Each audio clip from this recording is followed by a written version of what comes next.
ঈদের দিন। তো পৃথিবীতে ধনী কে? আল্লাহ তাআলা নিজেই কোরআনুল কারীমের মাঝে বলেন, ওয়াল্লাহুল গনিয়্যু ওয়া আনতুমুল ফুকরা, একমাত্র ধনী হলাম আমি আল্লাহ, আর তোমরা সবাই হলা ফকির। সুবহানাল্লাহ। তাহলে আমরা সবাই মুখাপেক্ষী আল্লাহর কাছে, আল্লাহর দিকে। আল্লাহ অমুখাপেক্ষী, আল্লাহ কারো কাছে ঠেকা নাই, আল্লাহ কারো মুখাপেক্ষী নন, আমরা সবাই মুখাপেক্ষী। আল্লাহ সব কিছু মাখলুক ছাড়া করতে পারেন। আমরা মানুষ, আমরা মাখলুক, আল্লাহ ব্যতীত কোনো কিছুই করতে পারি না। আল্লাহ তাআলা তার মাখলুকের সাহায্য ব্যতীত সব কিছু করার ক্ষমতা রাখেন, কিন্তু মাখলুক আল্লাহ ব্যতীত কোনো কিছু করার সাধ্য ক্ষমতা রাখে না। আল্লাহ যাকে যে পরিমাণ শক্তি দেন, যাকে যে পরিমাণ তৌফিক দেন, যাকে যে পরিমাণ কাজের জন্য কবুল করেন, ঠিক সেই পরিমাণেই সে বান্দা আর বান্দি করতে পারে। তার চাইতে একটু বেশিও করতে পারে না, একটু কমও কি করতে পারে না। তাহলে দ্বীনের কাজ করা, দ্বীনের পথে চলা, দ্বীনের কথা শোনা, হেদায়েত পাওয়া, হেদায়েত প্রাপ্ত হওয়া, হেদায়েতের পথে চলা, রহমানের বান্দা হওয়া, আখিরি পয়গম্বরের খাঁটি উম্মত আর উম্মতি হওয়া, আল্লাহ তাআলার পেয়ারা বান্দা আর বান্দি হওয়া, এটা সকলের ভাগ্যে জুটে না।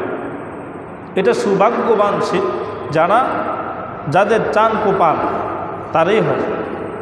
এজন্য আল্লাহর কাছে আমাদের প্রতিনিয়ত এই প্রার্থনাটা করা, আল্লাহ আপনি আমাকে যাই কিছু করেন আর না করেন, কমাস কম যতদিন পৃথিবীতে থাকব, আপনি আমাকে ঈমানের উপর রাখিয়েন, আপনি আমাকে হেদায়েত প্রাপ্ত বান্দা আর বান্দি হিসাবে কবুল করিয়েন। বলেন আমিন। আল্লাহ তাআলা যাতে আমাদেরকে হেদায়েত প্রাপ্ত বান্দা বান্দি হিসাবে কবুল করেন। আল্লাহ তাআলা যাতে আমাদেরকে ঈমানের উপর অটল অবিচল রাখেন। একটা গাড়ি আছে, এই গাড়ির যদি ইঞ্জিন না থাকে, এই গাড়ির কোনো মূল্য আছে? আসেনি। একটা বাড়ি আছে, বাড়ির কোনো মালিক নাই, এই বাড়ির কোনো মূল্য আছে? নাই। পুকুর আছে, পুকুরে কোনো মাছের চাষাবাদ হয় না, এই পুকুরে কোনো মূল্য আছে? নাই। একটা মানুষ নামে মুসলিম, এই মুসলমানিত্ব টিকানোর জন্য তার যে ঈমান দরকার, এই ঈমানটা যদি না থাকে, এই মুসলমানিত্বের তো কোনো ভ্যালু নেই।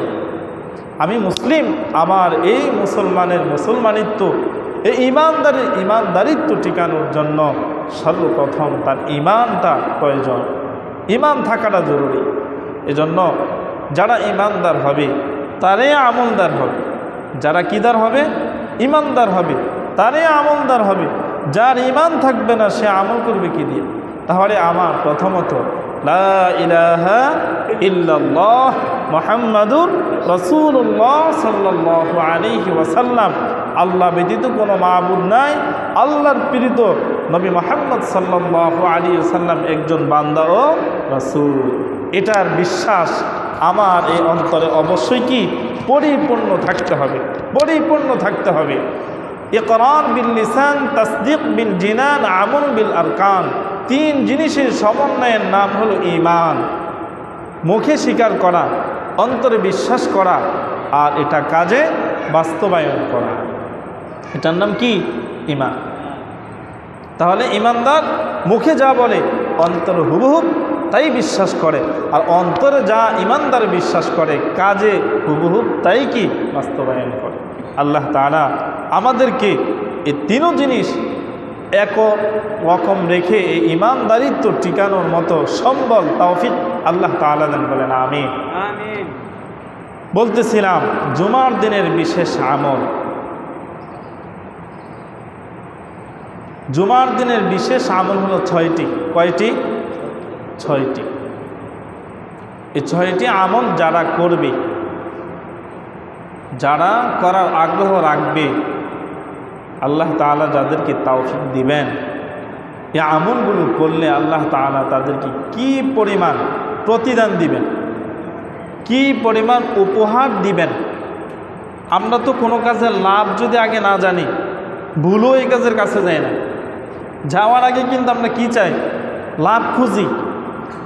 আরে এটা যদি করি লাভ কি কস না?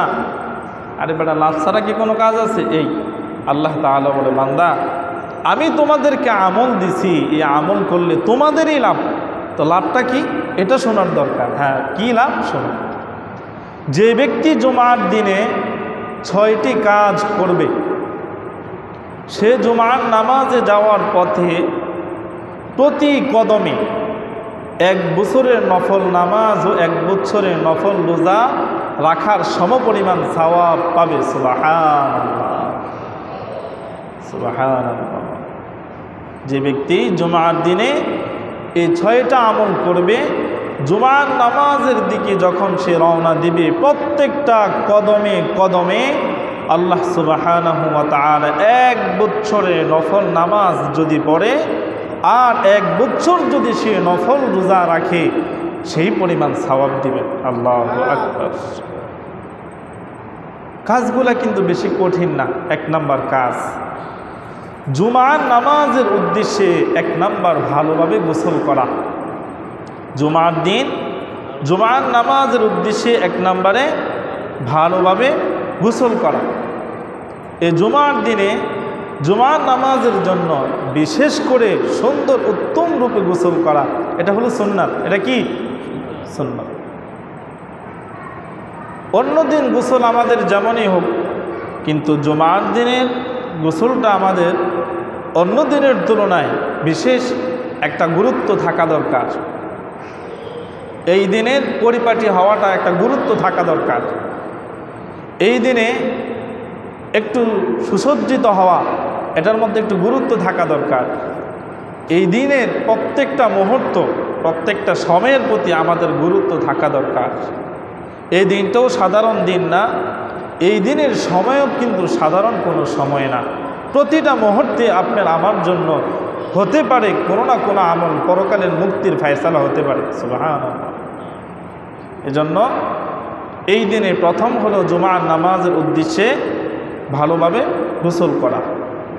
2 নাম্বার, ওয়াক্ত হওয়ার সাথে সাথে আজানের অপেক্ষা না করে, কি বললাম? ওয়াক্ত হওয়ার সাথে সাথে আজানের অপেক্ষা না করে মসজিদে যাওয়া। কতটা বাজে ওয়াক্ত হয় বর্তমান সময়ে? তাই আপনার দেখা যায় 12:15, 12:15 এর মধ্যে জোহরের কি হয়ে যায়? ওয়াক্ত হয়ে যায়। যখন ওয়াক্ত হয়ে গেছে তখন থেকেই আপনি নামাজের প্রিপারেশন নেবেন। মুয়াজ্জিন সাহেব আজান দিবেন, তারপরে লুঙ্গি নেবেন, গামছা নেবেন, ব্রাশ নেবেন, সাবান নেবেন, তারপরে গোসল করবেন। এরপরে আপনি জামা জোড়া গায়ে দিয়ে সুগন্ধি মাইখা মসজিদে আসতে আসতে তো শেষ, জামাতেই ধরতে পারেন। আপনি ঢাকা যাবেন, গাড়ি ছাড়বে বেলা 3টা, আপনি স্টেশনে যাবেন কয়টা? 4টায়। ঢাকার গাড়ি শাসনগাছা থেকে ছাড়বে কয়টায়? 3টায়। আপনি সে ঢাকার গাড়ি ধরার জন্য কয়টা বাজে যাবেন?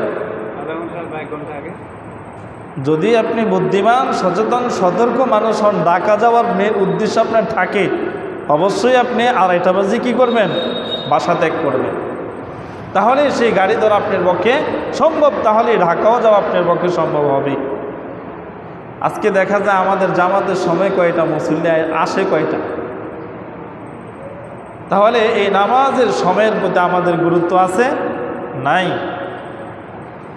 জুমার দিন দেখেন এখনো পর্যন্ত পুরা মসজিদ ফাঁকা। অন্যান্য দিন যেমনই হোক, কিন্তু জুমার দিনও কি আমাদের কোনো গুরুত্ব নেই। ওই মুরব্বীর একটা কথা বলে, দাদা দিছে বান্তদান, বাইন্দাইছি উদাদান। আল্লাহ দিছে নামাজ পড়তে, যেমনই হোক যাইয়া কোনো রকম দিলে ডুহা দিলে হয়েছে। আল্লাহরে বলতে পারবো, আল্লাহ গেছি তো। আল্লাহ তাআলাকে হিসাব দেওয়াটা, বুঝানোটা এতটা সহজ। তাহলে আমরা কোন বোকার স্বর্গে বসবাস করি?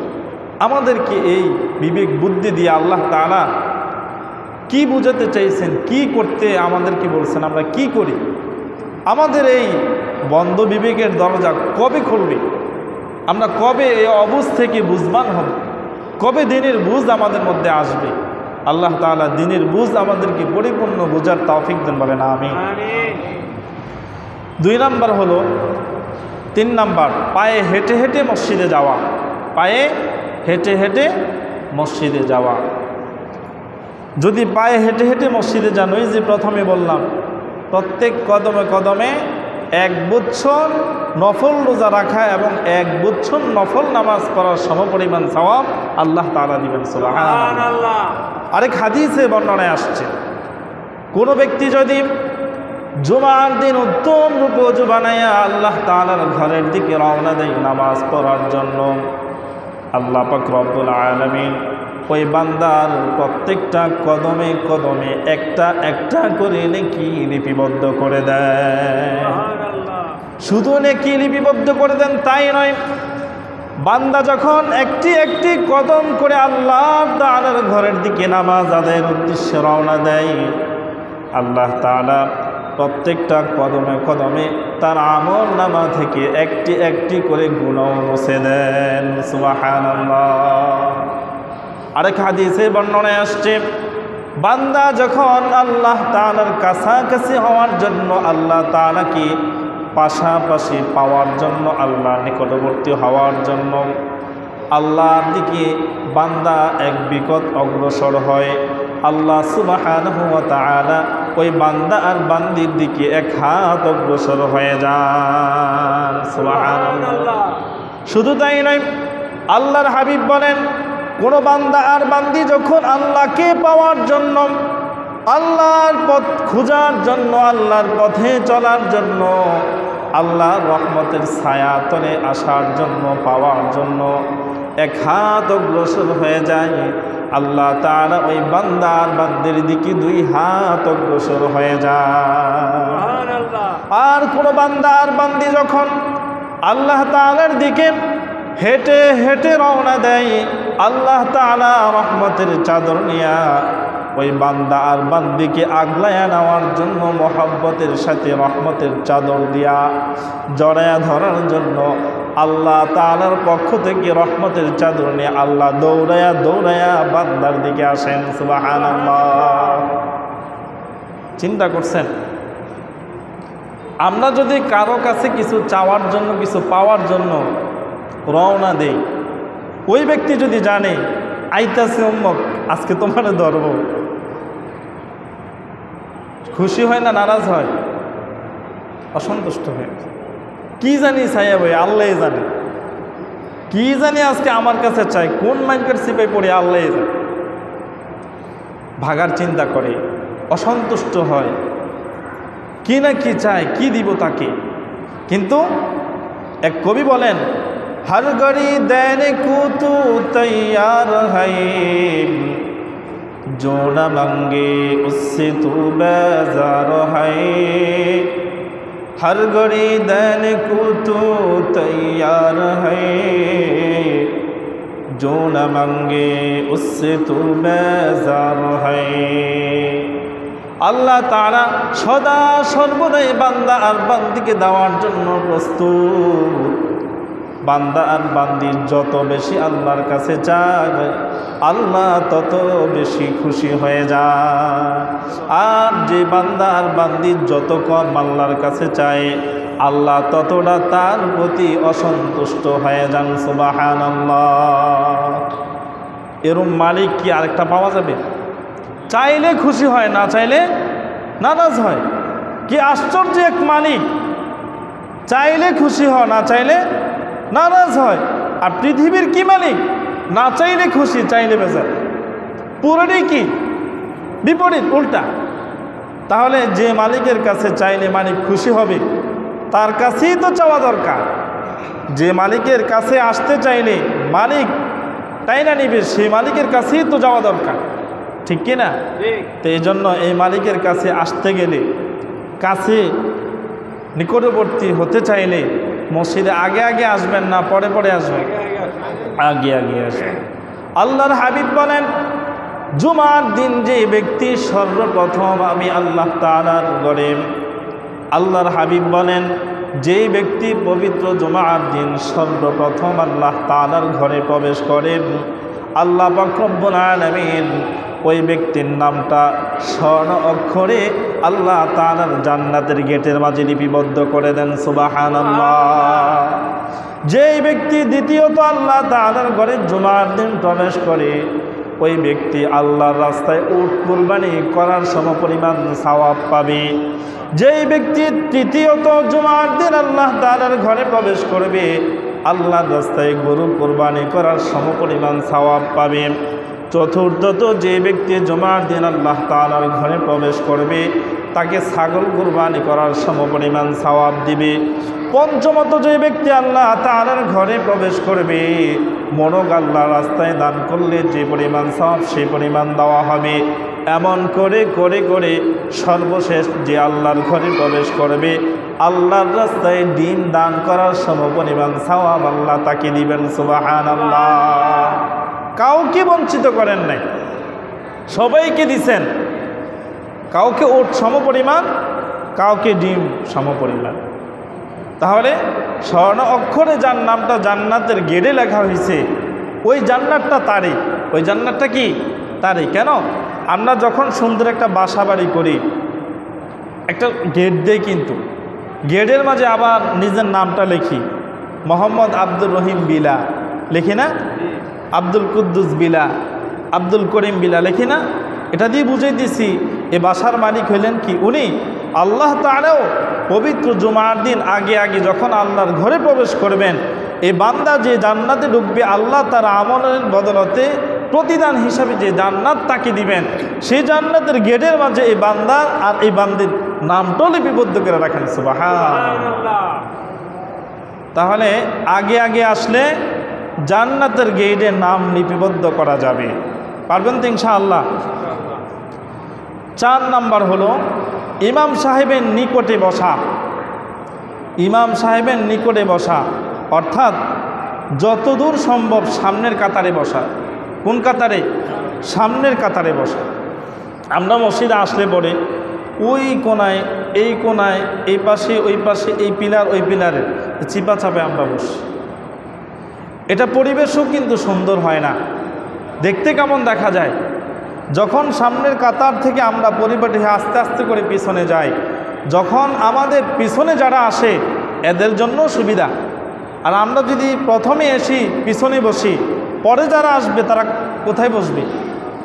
তারা তো আমাদের মাথার উপর ঘাট ডেঙ্গিয়ে তারপরে সামনে আসতে হয়। তাহলে এটাও তো মানুষের উপর দিয়ে ডেঙ্গিয়ে আসাটা কেমন দেখা যায়।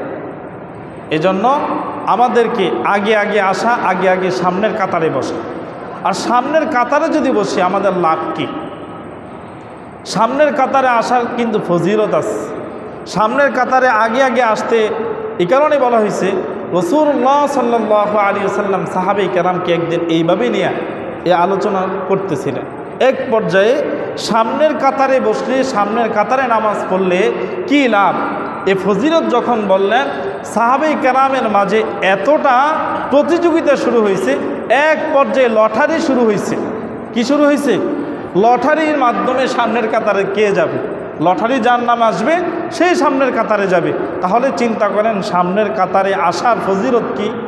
রাসূলুল্লাহ সাল্লাল্লাহু আলাইহি ওয়াসাল্লাম বলেন, যে আল্লাহ তাআলার বান্দা আর বান্দি সামনের কাতারে নামাজ পড়বে, সামনের কাতারে মুসল্লি হবে, আল্লাহ পাক রব্বুল আলামিন তাকে কি নিয়ামত দিবেন। আল্লাহ তাআলা তার আরশ আজিম থেকে সর্বপ্রথম যখন এই পৃথিবীর বুকে রহমত নাজিল করেন, সর্বপ্রথম মক্কা হারাম শরীফের যে ইমাম রয়েছেন ওনার উপরে সরাসরি আল্লাহর পক্ষ থেকে রহমত নাজিল করেন। সুবহানাল্লাহ। তারপরে তার ডাইনে, তারপরে তার বামে, তারপরে পুরা বিশ্বের মধ্যে যতগুলো মসজিদ রয়েছে প্রত্যেক মসজিদের ইমাম সাহেবের উপরে, তারপরে ওই ইমামের পিছনে সামনের কাতারে যারা আগে ডান পাশে আছে, আল্লাহ তাআলা প্রথমে তাদেরকে রহমত দেন, তারপরে যারা বামে আছে দ্বিতীয়ত তাদেরকে রহমত দেন। এইভাবে দ্বিতীয় তৃতীয় যারা যত বেশি তারা তত দেরিতে রহমত পাবে। সুবহানাল্লাহ। তাহলে আল্লাহর ঘরের সামনের কাতারে যদি আমরা দাঁড়াই, প্রথমত হইল আল্লাহর পক্ষ থেকে যখন রহমত আসবে এটার ভাগিদার আগে হওয়া যাবে। সুবহানাল্লাহ, সুবহানাল্লাহ। তাহলে রহমত আগে চাই, শান্তি আগে চাই, আমরা চাই না এটা? তাহলে পিছনে বসবে ইনশাল্লাহ, নাকি পিছনে? বড় দুঃখ আর আফসোস লাগে অনেক সময়, মুরব্বীদেরকেও বলি বাবা আসেন না সামনে, না ওইদিকে বসে থাকে। কি মজা যে পয়সা আল্লাহ যায়। প্রত্যেকটা জিনিসের একটা সৌন্দর্য আছে। বাচ্চাদেরকে যদি সামনের কাতারে বসায় দেয় আর মুরব্বীরা যদি পিছনে থাকেন কেমন দেখা যায়? আমরা অনেক সময় দেখা যায় মুরব্বী যখন সামনে হাঁটে, বাবার সমবয়সী মুরব্বী ইমাম হয়েছে দেখি কি গেছে, তখন সামনে আসার চেষ্টা করি না, মুরব্বী তো তার সম্মান দিতে হবে, তখন পিছনে পিছনে হাঁটি। তার মানে ওনার গোলামি করে, বিষয়টা এরকম না, উনি আমার বাবার সমবয়সী একজন মুরব্বী, ওনাকে সম্মান দিতে হবে। কেন? রাসূল সাল্লাল্লাহু আলাইহি সাল্লাম বলছেন, যে জাতি তার মুরব্বীকে শ্রদ্ধা করতে পারে না, সম্মান দিতে পারে না, আর যে মুরব্বী তার ছোটদেরকে স্নেহ ভালোবাসতে পারে না, এরা আমার উম্মত নহে। নাউযুবিল্লাহ। তাহলে আমি আমার মুরব্বীকে কেন সম্মান করব না? তো মুরব্বীকে পিছনে রেখে আমি বাচ্চা সামনে কিভাবে হাঁটতে পারি? আর মসজিদে আসলে পরে মুরব্বীকে পিছনে রেখে আমি সামনে কিভাবে বসতে পারি? কেউ কেমন দেখা যায়? যখন আমাদের সমবয়সী আছে চিন্তা করে বাবা পিছনে, আমি সামনে আসি কীভাবে? লজ্জায় তারা সামনে আসেন, কিন্তু বাবার লজ্জা হয় না, আমি কেন পিছনে বসে আছি? আল্লাহ তাআলা এই বাবাদের কি বুঝার তৌফিক দেন, বলেন আমিন। আপনারা যারা মুরব্বী আছেন আপনাদের সম্মান কিন্তু অনেক। আপনারা হয়তো মনে করতেছেন কিছু কিছু মানুষ বলে বুড়া মানুষ গাড়িত লয় না, কয় না মানুষে, হইত বেটা বুড়া মানুষ গাড়িত লয় না। না না, মানুষ প্রবাদ বাক্যে বলে আর কি, কথার কথা, কিন্তু এ মুরব্বী ছাড়া কোনো কাজে হয় না। মুরব্বী ছাড়া কি কোনো কাজে হয় না। যেই কাজে কোনো মুরব্বী নাই ওই কাজের মুরব্বী হলো শয়তান, ওই কাজের মুরব্বীকে শয়তান। এজন্য মুরব্বীর দাম অনেক বেশি। কেমন? রাসূলুল্লাহ সাল্লাল্লাহু আলাইহি ওয়াসাল্লাম বলেন, যেখানে একজন মুরব্বী সাদা দাড়িওয়ালা আছে ওই বৈঠকটা আল্লাহর কাছে অনেক দামি। সুবহানাল্লাহ। কেন? একজন যুবক যখন আল্লাহ তাআলার কাছে প্রার্থনা করে, তার ইমানের কোয়ালিটি বুঝে, হয়তো 100 বার, না হয় 40 বার, এরপর আল্লাহ তার ডাকে সাড়া দেয়। আর যখন সাদা দাড়িওয়ালা একজন মুরব্বী আল্লাহকে ডাক দেয়, আল্লাহ বলে, প্রথম ডাকি আল্লাহ সাড়া দেন, হে বান্দা আমি হাজির। সুবহানাল্লাহ। এজন্য রাসূল বলেন, যখন তোমরা দোয়া করো তখন সাদা দাড়ি মুরব্বীকে নিয়ে দোয়া করো। যখন কোনো উপদেশ শোনো সাদা দাড়ি মুরব্বী থেকে শোনো। কেন? দাড়িগুলা বাতাসে পাকে নাই, বয়সে পাকছে, ঠিক আমলে পাকছে, তার অভিজ্ঞতা যোগ্যতা অনেক কিছু তার মাঝে আসছে, এমনি নুয়ে গেছে না, কিছু অর্জন করার পরে বার্ধক্য জনিত হয়ে গেছে, তার মাঝে কিছু আছে আছে। এজন্য মুরব্বীদের সম্মান আল্লাহর কাছে আছে না নাই? কম না বেশি? তাহলে আমরাও তো চাই আপনাদেরকে সেই সম্মানই দিতে। আপনারা কেন পিছনে থাকবেন? আপনারা ইনশাআল্লাহ সামনে থাকবেন, পারবেন তো ইনশাআল্লাহ। এরপর 5 নাম্বার হলো মনোযোগ সহকারে খুতবা শোনা। জুমার দিনে 6টি আমলের মধ্যে 5 নাম্বার আমল হলো মনোযোগ সহকারে খুতবা শোনা। আলোচনা শেষ করে যখন মুয়াজ্জিন সাহেব সানি খুতবার আজান দেন আর খুতবার আজান দেন, এরপরে ইমাম সাহেব কিন্তু খুতবা দিবেন। এই খুতবা দেওয়ার সময় আশেপাশে এ হেলান দিয়ে বসে থাকে। এরপরে আপনারা আপনাদের মতো করে যা আছে আলাপ আলোচনা করতে আছেন। ইমাম সাহেবকে লাগাই দিয়েছেন, উনি যা বলার উনি বলতে আছেন, ওনারটা উনি বুঝেন, ওনারটা উনি পড়েন, ওনারটা উনি শুনেন। আর বাকি আপনারা এখানে যে আসছেন এটা শোনা দরকার আছে, এটার একটা গুরুত্ব আছে, এটা যে আল্লাহ কর্তৃক একটা বিধান, তার একটা সম্মান আছে, এর একটা আদব আছে। এই আদব এই সম্মান যদি রক্ষা না করি তাহলে পাপ হবে, এটা আমাদের মাথায় কারণে যদি থাকতো, যুবক বলেন, বৃদ্ধ বলেন, আর আপনার বাচ্চা বলেন, সবার এক সমান বিবেক এখানে হয়ে গেছে। দেখি খুতবা পড়তেছি, বৃদ্ধ বাবাও কথা বলে, যুবক ভাইও কথা বলে, ছোট বাচ্চাও কথা বলে, তাহলে আপনাদের বিবেক তো সবার সমান হয়ে গেল। একটা বাচ্চা দুষ্টামি করতে পারে, আপনি বাবা তাকে সন্তানের আদর দিয়ে থামাইতে পারেন। একটা ছোট বাচ্চা কথা বলতে পারে, আপনি বড় ভাই হিসাবে ছোট ভাইকে আদর যত্ন ভালোবাসা দিয়ে কথা বন্ধ করতে পারেন না। আমিও তার সাথে বাচ্চা হয়ে গেছি, আমিও কথা বলি। তাহলে এই মসজিদে আসার পরে সুরগুল করা, কথাবার্তা বলা, নামাজের যে একটা মনোযোগ, নামাজের যে আদব, খুতবার যে আদব, খুতবার যে ফজিলত, এগুলো কি রক্ষা করা হয়? হয় না। তা আমরা ন্যাক অর্জন করতে এসে আমরা কি করি? গুনাহ কামাই করে নিয়ে যাই। এটা আমাদের জন্য কত বড় পাপ, কত বড় পাপ, এটা শোনা দরকার। রাসূলুল্লাহ সাল্লাল্লাহু আলাইহি ওয়াসাল্লাম বলেন, সর্বপ্রথম আল্লাহর ঘরে যখন কোনো বান্দা জোরে কথা বলে, বেশি কথা বলে, ফেরেশতারা তখন ওই বান্দা আর বান্দিকে লক্ষ্য করে বলে, হে আল্লাহর বান্দা, হে আল্লাহর বন্ধু, কথা বন্ধ করো। কি বললেন? হে আল্লাহর বন্ধু, কথা বন্ধ করো। যখন দেখে কথা বন্ধ করে না, দ্বিতীয়বার আবার বলে, হে আল্লাহর বান্দা, কথা বন্ধ করো। দ্বিতীয়বারও যখন তাকে নিষেধ করে, সে কথা বন্ধ করে না, তার মতো সে চলে। তৃতীয়বার বলে, হে আল্লাহর দুশ্মন, কথা বন্ধ কর। নাউযুবিল্লাহ। কই বন্ধু, কই বান্দা, কই দুশ্মন? চিন্তা করছেন? কারণ আপনারা কি আল্লাহর বন্ধু হবেন না দুশ্মন হবেন? বন্ধু হইবেন। কেমনে? দুশ্মনী কইরা। তো কি কইরা? বন্ধুত্বের কাজ কইরা। কিসের কাজ কইরা? বন্ধুত্বের কাজ করলে না বন্ধুত্ব টিকি। বন্ধুত্বের কাজ না করে দুশ্মনের কাজ করলে কি কখনো বন্ধুত্ব হবে? তা তো কখনোই হতে পারে না। তাহলে এই ঘরে ঢুকার পর আমাদেরকে মনে রাখতে হবে, এই ঘরে যখন ঢুকেন 5 নাম্বার হলো এতেকাফের নিয়ত করা। কিসের নিয়ত করা? এতেকাফের নিয়ত করা। আমরা জানি এতেকাফের নিয়তে যখন কোনো মানুষ মসজিদে ঢুকে, মসজিদে বসে, দুনিয়াবি কোনো কিছু বলতে পারে না, যা আছে আখেরাতমুখী সব বলতে হয়। আমরা যদি দেখি কেউ এতেকাফে বসছে, কারোর সাথে কথা বলে, বাহিরে কি হয় সেই খবর নেই, বা বাহিরে কোনো এমন খবর দেওয়ার চেষ্টা করে যা তার জন্য এই মুহূর্তে প্রয়োজনীয় না, তখন আমরা তাদেরকে নিয়ে সমালোচনা করি না? কি এতেকাফ করে? এবারে মসজিদে বইয়া, আল্লাহ এটা এতেকাফ হইব? আমরাই কই। আপনিও তো মসজিদে ঢুকছেন। এতেকাফ বহুত প্রকার। 1 ঘন্টার জন্য এতেকাফ হয়, 1 মুহূর্তের জন্য এতেকাফ হয়। আল্লাহর ঘরে ঢুকার 5টা আদব। 1 নাম্বার, যখন আল্লাহর ঘরে ঢুকবেন আপনি বিসমিল্লাহ পড়বেন, এরপরে আপনি দোয়া পড়বেন, দুরূদ শরীফ পড়বেন, তারপর আপনি দোয়া পড়বেন, তারপরে ডান পাও দিয়ে আল্লাহর ঘরে প্রবেশ করবেন। 5 নম্বরে এতেকাফের নিয়ত করবেন। 4টা সুন্নত একসাথে করা যায়। বিসমিল্লাহি ওয়াসসালাতু ওয়াসসালামু আলা রাসূলিল্লাহ, আল্লাহুম্মা ইফতাহলি আবওয়াবা রাহমাতিক। 5 নম্বর ডান পাও দিয়ে প্রবেশ করা। আবার ঠিক সেম, যখন আমরা মসজিদ থেকে বের হব তখনও দেখা যায় হুড়াহুড়ি শুরু হয়ে গেছে, কে কার আগে বের হইব। আরে কেউ তো এখানে বাইন্দা রাখবো না, আপনি আপনার বাসায় যাবেন। সবাই সবাইকে যাওয়ার সুযোগ দেন। সুন্দর আল্লাহর ঘরের আদব বজায়া শালীনভাবে আপনারা বের হন না। জুতাগুলা পাড়ায়া, জুতার যে চেহারা ছিল, কোথাও দাওয়াতে যাইব, কালি করায় আনছে, কালি পর্যন্ত ফিনিশ। এই জুতাগুলো আপনার অনেকে আছে জুতার ওপর থুতুও ফেলে, কাশ ফেলে।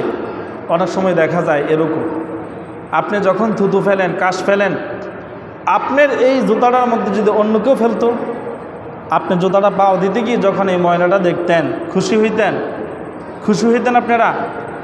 ঠিক সেম আপনি যখন আরেকজনের জুতার মাঝে ফেলেন, ওই ব্যক্তি তো এমনই, কে এই কাজটা করল? তাহলে আল্লাহর ঘরে আসলে শুধু নামাজ পড়লেই হবে না, আমার দ্বারা যাতে অন্য কোনো মুসল্লি কষ্ট না পায়, এটার দিকেও লক্ষ্য করতে হবে। আমার মসজিদে ঢুকা, মসজিদ থেকে বের হওয়া, মসজিদে জুতা রাখা, মসজিদ থেকে জুতা নেওয়া, কারো সাথে কথা বলা, আমি ইবাদত বন্দেগী করা, আমার এটা যাতে অন্য কারো ইবাদতের কোনো প্রতিবন্ধকতা না হয়, বাধা না হয়, এদিকে লক্ষ্য করতে হবে। এটা কিন্তু আমরা করি না। করবেন তো ইনশাআল্লাহ? তাহলে আল্লাহ পাক রব্বুল আলামিন আমাদের সকলকে আল্লাহ তাআলার ঘরে সুন্দরভাবে ঢুকা, সুন্দরভাবে বের হওয়ার তৌফিক দেন, বলেন আমিন। 6 নম্বর হলো খুতবার সময় কোনো কথা না বলা ও কোনো কাজ না করা। কোনো কথা না বলা, কোনো কাজ না করা। আর যখন প্রথম খুতবা পড়ে বসে যাবে, দ্বিতীয় খুতবার আগ মুহূর্ত পর্যন্ত একটা সময় ইমাম সাহেব যে গ্যাপ দেন, এক খুতবা পড়ে বসে যায় না, এই মুহূর্তে হাত না উঠাইয়া মনে মনে আল্লাহর কাছে এই মুহূর্তে দোয়া করা। কেউ যদি কোনো আল্লাহ তাআলার বান্দা যদি 2 খুতবার মাঝখানে আল্লাহর কাছে তার মনের কোনো ব্যথা, কোনো আশা প্রকাশ করে, আল্লাহ তাআলা এই মুহূর্তে তার দোয়া কবুল করেন। সুবহানাল্লাহ। এই মুহূর্তে কথা না বইলা আমার জন্য দোয়া করেন, নিজের জন্য দোয়া করেন, আত্মীয় স্বজনদের জন্য দোয়া করেন।